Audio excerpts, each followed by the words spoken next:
지금 2차전지 비중을 줄이는 단계는 아니다라고 강조를 해드리고 있는데요. 에코프로 BM 같은 경우 2분기 후반에 들어서 SK온, SDI 쪽의 물량에 대한 부분들이 좋아지고 있는 환경이 조성되고 있어서 2분기 실적이 거의 이제 바닥이 아닌겠는가 판단을 좀 해보고 있고, 포스코홀딩스 같은 경우에는 철강이라든지 또는 비상장사를 합친다라고 하면 40조가 넘습니다. 지금 현재 주가로 받고 있는 시총은 30조 정도에 해당이 되니까 많이 디스카운트가 되어 있는 게 사실이거든요.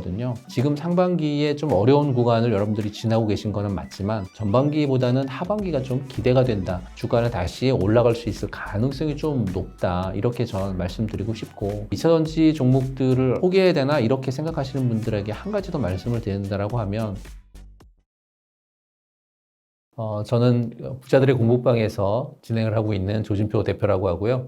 경제연탑에 출연하게 돼서 정말 반갑습니다. 그리고 여러분들에게 제가 갖고 있는 조그만한 지식이지만 이런 걸 나눠드리면서 주식으로 여러분들이 어려워하는 2차전지 종목으로 많은 도움을 좀 드리고 싶어서 출연을 했고요. 제 특강이 있거든요. 7월 5일 저녁 8시에 특강이 있는데 기본적으로 2차전지 관련되어 있는 종목들, 그리고 하반기에 보셔야 될 어떤 섹터들, 그리고 제 기법 같은 부분들을 여러분들에게 좀 저렴한 비용으로 안내를 해드릴 거니까요. 저녁 8시에 들어오셔서 한 4시간 정도 할 겁니다.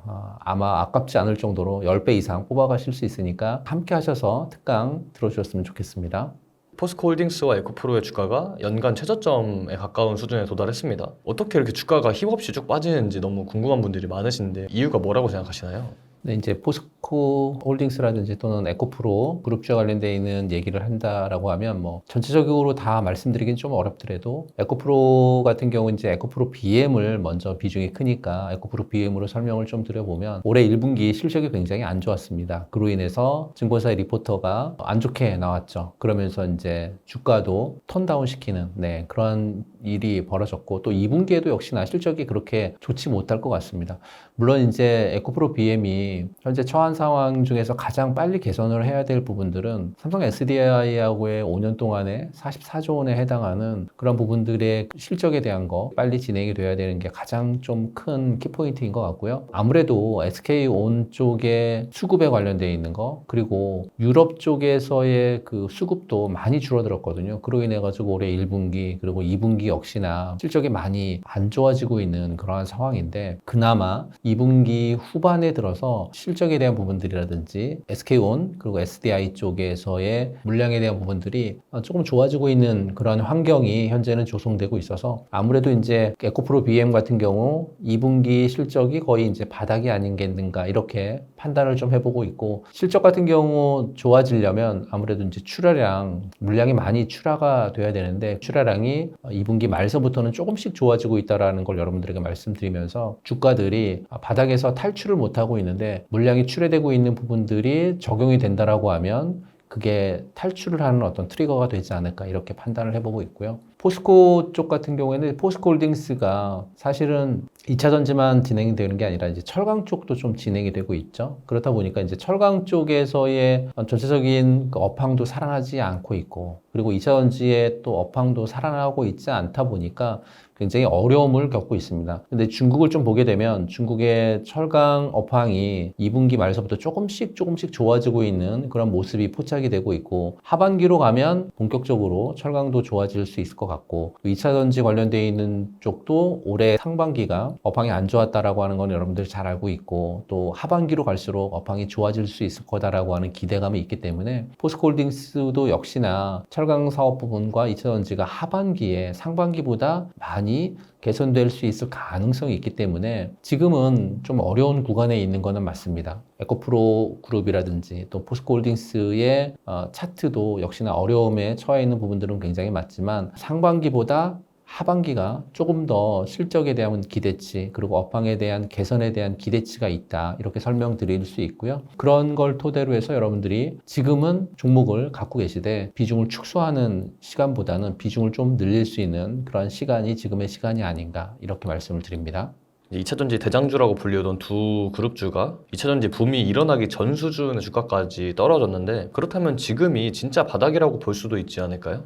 네, 맞습니다. 지금이 진짜 찐바닥인 거를 어떻게 확인시켜 드리냐면, 표를 보시게 되면 작년에 이제 캐즘이 발생했었던 구간에 출하량이 많이 늘지 않고 있었거든요. 빨간색 부분은 출하량이 늘면서 왔었던 거고, 빨간색 말고 다른 색깔로 칠해져 있는 부분들은 보시게 되면 이제 뭐 파란색으로 있다던가 회색으로 있다던가 이렇게 되면 출하량이 늘지 않았던 구간이거든요. 그러니까 작년에 2차전지 업황 개선이 이루어지지 않고 있었고, 올해 상반기 1분기까지 업황 개선이 늘지 않고 있었던 건 맞습니다. 그런데 1분기서부터 출하량이 늘고 있는 양극재, 동박, 그리고 분리막 같은 경우 비고라를 보시게 되면 늘고 있는 회사들이 좀 있거든요. 근데 이 비고라는 올해 2분기에 뭐 배터리 셀이라든지 양극재 쪽, 그리고 전해액 쪽, 원료, 그리고 분리막 쪽에 대표되는 회사들이 늘고 있는지 또는 줄고 있는지를 표기를 한 건데요. 2분기를 보게 되면 배터리 셀 쪽에서 가장 눈에 띄게 느는 출하량이 늘고 있는 업체는 LG 엔솔이죠. 25%가량 늘고 있으니까요. 이게 이제 Q&Q입니다. Q&Q로 확인을 해보시면 되고, 그 다음에 양극재 쪽에서 가장 눈에 띄게 증가하고 있는 업체는 LNF죠. 그리고 뒤따르는 게 LG화학이고요.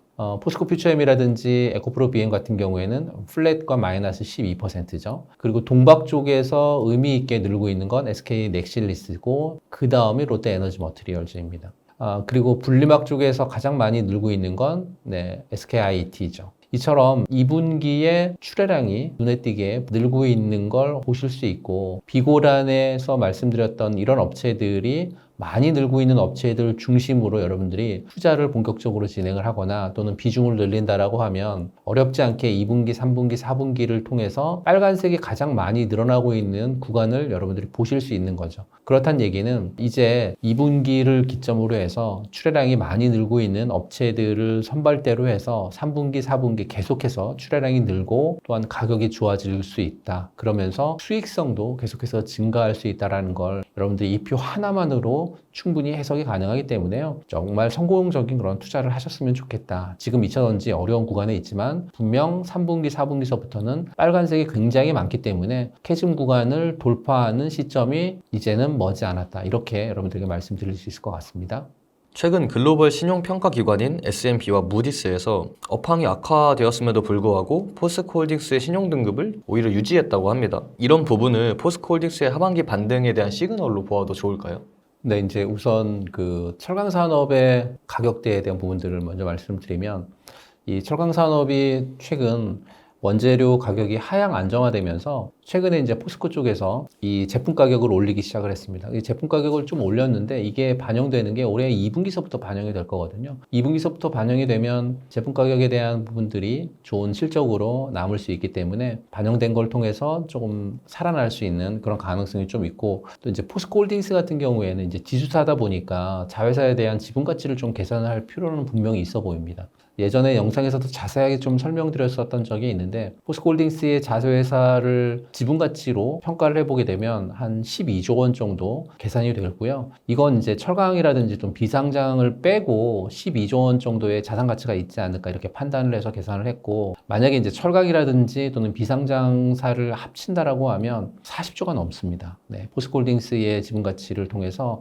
40조가 넘는 그런 포스코홀딩스의 시총인데, 지금 현재 포스코홀딩스가 주가로 받고 있는 시총은 약 한 30조 정도에 해당이 되니까 많이 디스카운트가 되어 있는 게 사실이거든요. 그러다 보니까 이제 포스코홀딩스가 추가적으로 상승할 수 있는 매력은 조금 더 많이 있다 이렇게 보여지고 있고, 그리고 이제 올해 하반기에 이제 리튬에 대한 판매에 대한 가격의 그 매출이 찍힙니다. 약 한 5천억이지만 뭐 미미하지만 그래도 처음 매출이 찍히고 있는 그런 부분들이 있고, 또 주가로 보게 되면 여러 가지 이유를 설명드렸었던 그 이유를 통해서 주가 역시 지금 현재 바닥권에 머물러 있기 때문에 턴어라운드 시키는 거는 불과 그렇게 크게 어려움이 없을 것 같고요. 매출이 정상적으로 지키는 3분기서부터는 돌아서는 라인이 시작이 될 것 같고, 3, 4분기가 가장 좋은 턴어라운드의 구간이기 때문에 지금 2분기에 이 포스코홀딩스 같은 이런 종목도 역시나 여러분들이 비중을 축소하시면 안 될 것 같다라는 말씀을 좀 드려봅니다. 네, 이어서 포스코홀딩스의 차트를 좀 보도록 하겠습니다. 지금 보시는 차트가 포스코홀딩스의 차트인데요. 아랫단에 35만 8천 원 정도 부근이 최근 들어서 저점 부근을 나타내고 있는 흐름이었는데, 이전에 저점 부근이었었던 39만 원 정도였던 가격대가 존재하죠. 그런데 최근 들어서 이 39만 원이라고 하는 가격대를 깨고 내려오면서 현재 가격대가 약 36만 원 정도의 가격대에 머물고 있어서, 이 36만 원 정도의 가격대가 진 바닥이냐 아니면 좀 더 내려갈 수 있는 가능성은 있느냐, 그걸 확인할 때 사실은 이 차트는 일봉 차트여서 일봉 차트로 구별하기는 조금 어렵고요. 주봉 차트로 한번 넘어가 보겠습니다. 주봉 차트로 넘어오게 되면 맨 마지막 아랫단에 있는 가격대가 35만 7천 원 라인이거든요. 그런데 이 35만 7천 원 라인이 작년 5월 달에도 35만 7천 원 구간에 한번 지지가 됐었던 그런 구간이 있고, 그 지지가 되기 전에 고점 부근을 갱신을 하고 상승했다가 떨어져주는 지지가 되는 그런 라인이 있었고요. 그 지지가 되는 라인이 이번에도 역시 35만 7천 원 부근에 나타났기 때문에, 좀 크게 해보게 되면 35만 7천 원 부근에 이전에 작년에 저점이었었던 부근이 동시에 이번에도 나타나서 이번에 35만 7천 원이 진바닥일 가능성은 좀 커 보이고요. 그리고 중요한 건 제가 늘 강조드리는 검정색 선이 지금 주봉에서도 1년선으로 나타나고 있는데요. 1년선이 주봉에서는 일주선이죠. 일주선으로 보여지고 있기 때문에 현재 주가도 이 일주선과 거의 비슷하게 가고 있다. 한 35만 원 정도의 가격대로 와 있어서 지금 35만 7천 원 이 구간에 있는 가격대와 큰 차이는 없어 보입니다. 주봉에서 보시게 되면 1년선과 나란히 동행하고 있고, 이전에 저점 구간이었었던 가격대가 35만 7천 원 부근이었었던 가격대였기 때문에 포스코홀딩스가 이 자리에서 더 이상 빠질 것 같지는 않다. 두 가지 포인트가 있는 거죠. 작년에 35만 7천 원, 그리고 1년선 가격대 부근이 거의 한 35만 원대 가격대에 있기 때문에 빠질 것 같지는 않고, 이제 자리에서 밑으로 내려가기보다는 약간의 횡보를 할 수 있는 그런 상태가 좀 나와주고, 횡보를 한 이후에 하반기에 실적이 개선이 되는 그런 구간이 분명 나타날 겁니다. 그러면 그때 포스코홀딩스는 어떤 구간이 될지 모르겠지만 반등을 할 수 있는 그런 상태로 접어들지 않을까 싶고, 반등이 나온다라고 하면 일봉선에서 좀 그걸 확인해 볼 필요가 있는데요. 첫 번째는 가장 위에 있는 가격대인 거죠. 38만 9천 원이라고 하는 이 가격대, 이 가격대를 일단은 1차적으로는 넘어서야 되고요. 그리고 가장 중요한 건 1년선, 일봉 차트이기 때문에 1년선이죠. 1년선을 어느 순간에 넘어가 줘야 됩니다. 이게 가장 중요한 포스코홀딩스의 주가 차트이고, 1년선을 넘어가는 이 시점은 사실 예견하기 굉장히 어렵습니다만, 하반기에 실적이 좋아지는 그런 구간이 온다라고 하면 저는 이 1년선을 분명히 넘어갈 거고, 1년선을 넘어간 그 자리가 오게 되면 이제는 제대로 수급을 받고 돌아나가는 그런 자리가 될 것 같다라는 이런 설명을 여러분들에게 드립니다. 2차전지에 투자하신 많은 분들의 가장 큰 적이라고 하면은 기관들의 공매도라고 볼 수가 있는데요. 그런데 에코프로가 주가가 많이 빠졌음에도 불구하고 여전히 코스닥 시장에서 공매도 상위 종목이라고 합니다. 그렇다면은 에코프로의 주가가 여전히 강제로 억눌려 있다라고 볼 수도 있을까요? 네, 이제 에코프로가 좀 최근에 6월 달에 연중 최저점을 찍고 나서 연중 최저점이 작년보다 한 70%가량 빠졌죠. 빠지면서 연중 최저점 부분에서 반등이 좀 나와주었는데, 사실 이 반등이 가뭄의 단비 같은 반등이었습니다. 에코프로를 들고 있는 개인 투자자분들 뿐만 아니라 많은 투자자분들이 이 반등이 상승 트리거가 되어서 상승을 좀 할 수 있지 않을까, 이런 어떤 기대감이 없잖아 있었었는데, 다시 지금 며칠이 지난 이후에 상승을 하려고 했었던 바닥권까지 또 재차 빠졌기 때문에 그런 기대감까지 지금 현재는 무너진 그런 상황인데요. 최근에 이제 6월 달에 반등이 좀 나왔었던 그 이유를 몇 가지를 좀 보게 되면, 아무래도 이제 GM 쪽에서의 신작 판매가 굉장히 좀 좋았었던 그런 부분들이 한 가지가 있었고, 그리고 두 번째는 그 완성차 업체들이 중저가 차량을 좀 내놓으면서 캐즘을 돌파하려고 했었던 그런 시도가 있었죠. 특히나 EV3 같은 경우에 3천만 원대 초반에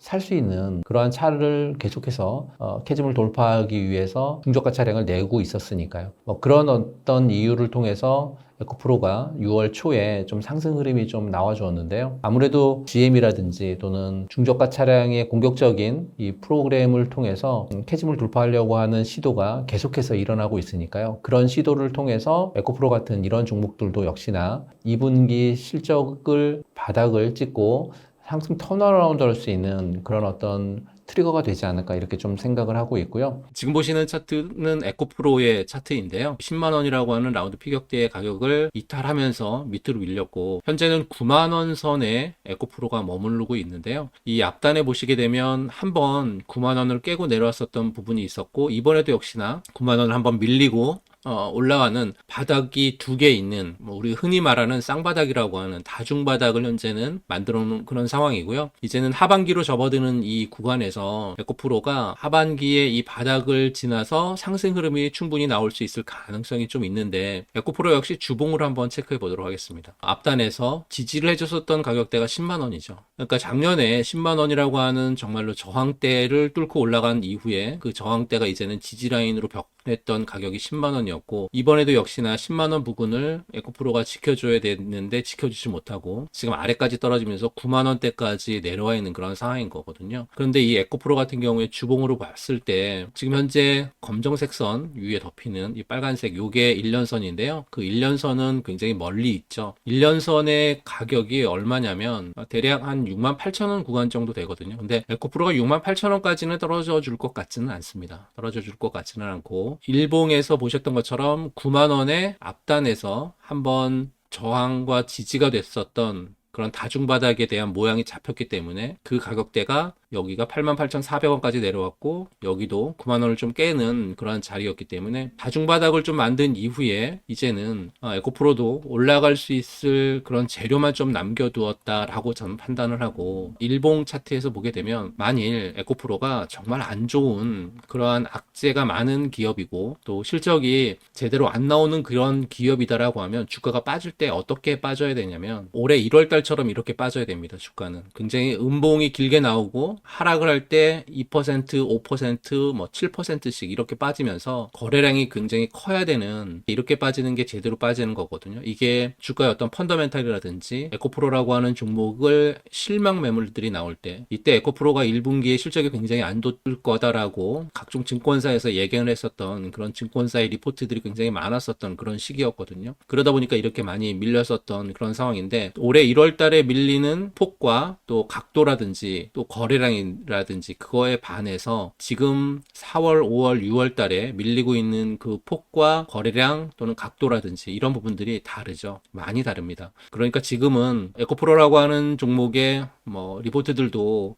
실적에 관련되어 있는 부분들이 제대로 안 나오고 있는 건 사실이지만 실망 매물들 나올 것들은 거의 다 나왔다. 그렇게 좀 판단을 해보고 싶고 그로 인해서 하루에 밀려봤자 뭐 1% 밀리거나 0.5% 밀리거나 또는 1.5%씩 적게 좀 밀리고 있는 그런 구간이고 거래량도 그렇게 많지 않은 그런 구간이기 때문에 9만 원 정도가 다중 바닥이겠다라고 생각이 들고 앞으로 에코프로의 주가의 흐름은 9만 원대에서 10만 원 내외까지 움직임이 나왔다가 다시 2분기 실적 발표 전까지는 9만 원을 다시 한번 터치할 가능성이 좀 있습니다. 실적이 가장 안 좋은 1분기하고 2분기를 지나고 있기 때문에 실적이 발표된 이후에는 악재 재료 소멸로 받아들여서 이런 V자 반등이 실적이 발표되는 순간 나오지 않을까. 그리고 실적이 발표된 이후에 어느 구간까지는 상승이 올라와 주고 그 올라와 준 상승에서 횡보의 흐름을 그리다가 그 박스권의 횡보를 그린 이후에 박스권도 돌파해서 올라가는 구간이 분명히 나올 건데 그게 올해 하반기 정도에 이런 구간이 나오지 않을까. 이렇게 에코프로를 조심스럽게 전망해 봅니다. 2차 전지 붐이 있기 전에 주가까지 빠진 상황에서 더 이상 하락도 없을 것 같다고 판단하시는 개인 투자자분들이 많이 계실 텐데요. 그렇다면 지금 포스코 에코프로 그룹주를 사도 되는 걸지 2차 전지의 미래를 믿고 계속 투자를 이어가도 될지 너무 궁금합니다. 네. 2차 전지 투자는 계속 여러분들이 하셨으면 좋겠고, 지금 비중을 줄이는 그런 단계는 아니다라고 계속 이제 강조를 해드리고 있는데, 아무래도 이제 글로벌 전기차의 판매가 지금 뭐 캐즘 구간이다, 판매가 잘 안 되고 있다, 이렇게 얘기를 하고 있지만, 국내 배터리 업체들 같은 경우에는 배터리 쪽뿐만 아니라 ESS 쪽에 물량을 좀 늘리고 있는 그러한 상황이죠. 특히 이제 LG 엔솔 같은 경우에 뭐 테슬라라든지 또는 파나소닉 쪽에서의 물량을 좀 많이 늘리고 있는 그런 상황인 거고, 그러다 보니까 2분기에 좀 기대가 좀 큰 그런 상황이에요. 왜냐하면 이쪽 뭐 파나소닉이라든지 테슬라 쪽의 물량을 1분기보다 2분기가 한 30% 증가시켰고요. 또 5월 달 들어서 전월 대비해서 50% 물량이 좀 증가하게 됩니다.